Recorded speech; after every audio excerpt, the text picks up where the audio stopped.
सामान्यपणे न्यायालयात आपली भूमिका मांडण्यासाठी फिर्यादी आणि आरोपी यांना वकील नेमण्याचा अधिकार असतो।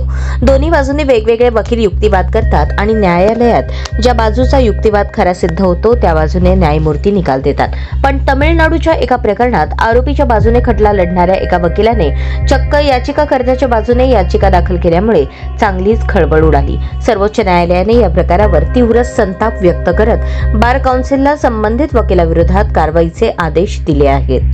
तमिळनाडूमध्ये कथित कॅश फॉर जॉब घोटाळा प्रकरणासाठी सर्वोच्च न्यायालयात सुनावणी चालू आहे। तमिळनाडूतील माजी मंत्री सेंथिल बालाजी या प्रकरणातील प्रमुख आरोपी आहेत। त्या व्यतिरिक्त इतरही अनेक जणांना या प्रकरणात सह आरोपी करण्यात आलंय। या प्रकरणावरून तमिळनाडूमध्ये मोठा राजकीय वाद चालू असून सेंथिल बालाजी यांना लक्ष केलं जात आहे।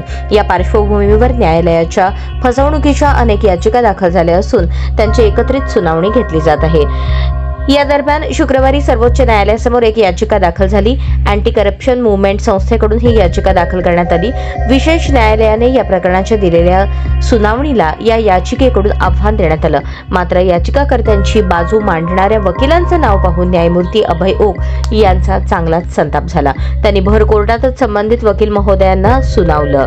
वकील एन सुब्रमण्यम यांनी ही याचिका दाखल केली होती, पण या प्रकरणातील आरोपी क्रमांक 18 तर्फे ही सुब्रमण्यम हेच युक्तिवाद करत होते। त्यावरून न्यायालयाने संबंधित वकिलांना चांगलंच फैलावर धरलं। सदर याचिका वकील एन सुब्रमण्यम यांनी सादर केली, पण आपणच आरोपी क्रमांक 18 तर्फे युक्तिवाद करत असल्याचंही त्यांनी मान्य केलं। पण ही याचिका सादर करणारे वकीलच आरोपीचीही बाजू मांडत असल्यामुळे सदर याचिकाच रद्द ठरते। त्यामुळे ही याचिका आम्ही फेटाळत आहोत।